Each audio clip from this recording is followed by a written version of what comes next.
Jajaran Ditres Narkoba Polda Sumsel yang bersinergi dengan Polresta Palembang berhasil menangkap seorang bandar yang memesan dan mengedarkan ribuan ekstasi, yaitu ER, warga Kecamatan Kalidoni, Palembang, yang ditangkap di Jalan Cipto Mangunkusumo, Cirebon.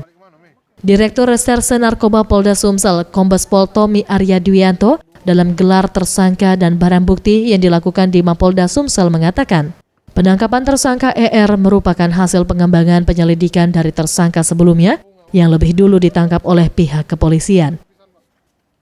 Berawal saat pihaknya menangkap IL dengan barang bukti 204 gram sabu. Berbekal keterangan tersangka, diketahui sabu tersebut merupakan milik ER, sehingga pihaknya melakukan pengembangan dan kembali menangkap dua tersangka lainnya, yaitu MZ dan MD.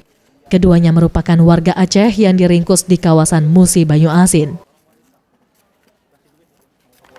Kemudian yang kedua kita tangkap tersangka Muzakir dan Mahyudin beberapa minggu kemudian karena membawa 4.000 sekian butir ekstasi dari wilayah Aceh yang kita kembangkan, melakukan penyelidikan kembali, kita dalami, ternyata barang-barang ini dipesan oleh tersangka Erwin Saputra, alias Erwin Bum.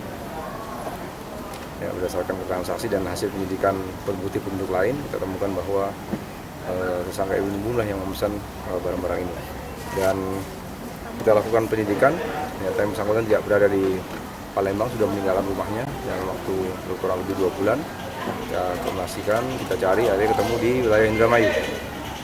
Ya, kita tangkap di sana, kita bawa kembali ke Palembang untuk kita lakukan penyidikan. Dari tangan kedua tersangka diamankan barang bukti 4.046 butir ekstasi, serta berdasarkan hasil pemeriksaan juga diketahui jika ribuan ekstasi itu pesanan tersangka ER untuk diedarkan di Sumsel. Tim Liputan Sriwijaya TV.